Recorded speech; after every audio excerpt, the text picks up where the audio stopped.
Keep Driving is a game about delving into the mind of a carefree young independent youth, allowing you to fully immerse yourself in a world of your own wonders and choices. It is about getting out there and genuinely having fun as you plan out a road trip, attending some events, solving problems, and becoming more reflective about oneself as you begin your transition into adulthood. With nothing but your vehicle of choice, the clothing on your back, and a roadmap, you set out on your very own adventure, taking as much time as you need to take in all of what the world has to offer, before finally settling down or failing in your quest to finding yourself and your future, never really knowing what's going to be around the next corner. There were a few flaws with the interactions that made them feel a little finicky, which is understandable considering this was a version of the game slightly before release. But honestly, they weren't too worrying aside from the event text scenarios overlaying the screen that was getting a little bit distractive. Activating the glove box compartment would occasionally grab the wrong item or just not work within encounters. Keep Driving certainly has that overwhelming kindred spirit vibe. This is a simulation of what many individuals thought they could do as young adults, fresh out of high school with nothing but a desire to explore and discover where the roads would lead them. There was so much detail on each pixelated character with their mannerisms, their day-to-day tasks, hell,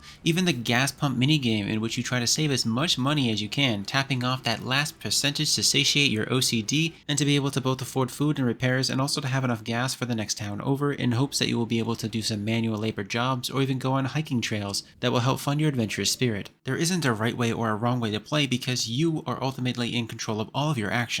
You could literally keep driving forever until you eventually break down and have to call your parents, maybe even get towed, or even when you run out of money, or even get arrested for possession of weapons, drunk driving, and many other elements. That doesn't mean it's not a progressional or motivational game, because there are plenty of things to do, such as getting a job, completing some quests, picking up some very interesting hitchhikers and befriending them, or even helping them out with their emergencies. Well, either that or getting pranked by some kids. The biggest selling point of this experience is the road trip soundtracks. These have some of the most chill and uplifting songs I have heard in a while, and you can customize them to your liking. You can also add multiple car modifications to help you on your road trip, be that physically or even aesthetically.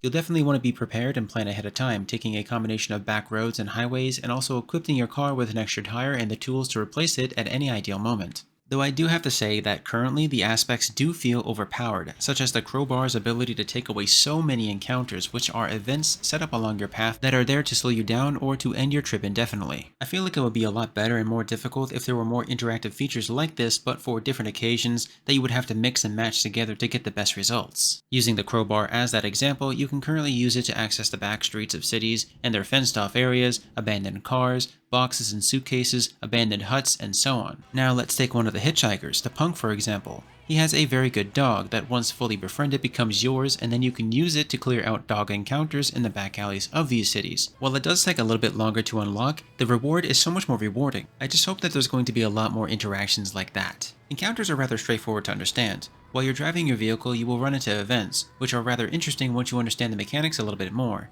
These emulate instances that you might actually run into on the roads, like road rage, roadkill, the police, flat tires, storms, and so on. If you modified your car, you could use specific parts to help break through them. For example, if you picked up a lost child and they needed to pull over for a pee break at night, you could then use a flashlight in your storage as it removes one threat at night. This would pass it by default rather than having to tank some energy or even wasting a resource card that you really didn't need to use on this. Especially since these resource cards have limited amount of uses until you can rest at a town or even a hotel. So you could really find yourself in a very tight situation where you have absolutely no choice but to escape. Maybe you never do settle on one thing. You could drive around endlessly. Until you ultimately decide on what you would like to do, the game is going to continue. While playing for 10 hours, experimenting with the various vehicles and interactions, and attempting to find and unlock more of the hidden endings, everything began to feel much more easier and also repetitive. This is once again due to the crowbar being so damn helpful, and could also have been due to a lack of content at the time. A simple solution to this would be to treat utility items similarly to how the glove box items are handled, with a limited amount of uses or maybe even a percentage chance of working, as it was a lot of the same areas reused and repurposed rather than the world feeling much more in-depth and explorable. It is an RPG roguelike as it seems that you will always obtain the first two endings, either going to the festival with your friends or going out and meeting your dying grandmother, who wishes for nothing more than to leave you with her inheritance so that you may settle down and live your life to the best of your abilities. That is, if you can make it to her in time. Each run will have a different map with different cities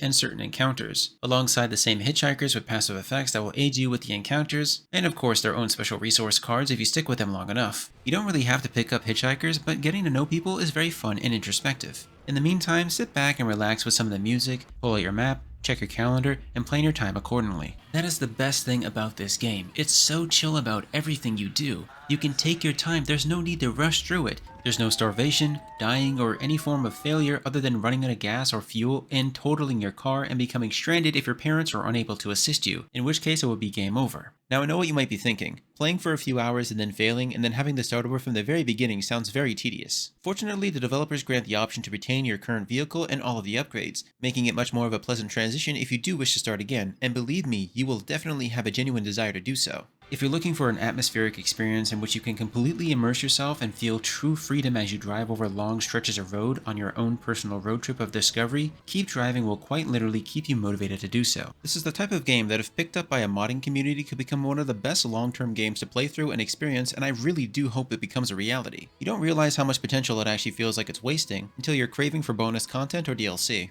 It's hard to say how much time you'll spend with Keep Driving. It doesn't take too long to get a few of the endings, mostly a handful of hours, but you can definitely sink days into this game if you have the desire to do so. I sincerely hope that the developers add more features and complexity, since what they have now, while it's a little more linear in terms of all the events and features that reveal themselves over time, it's simply incredible. On your journey, find new endings, new beginnings, and of course the CDs scattered throughout the world, and play and organize your very own mixtapes. Whatever you choose to do, make sure it's a comfortable experience for yourself.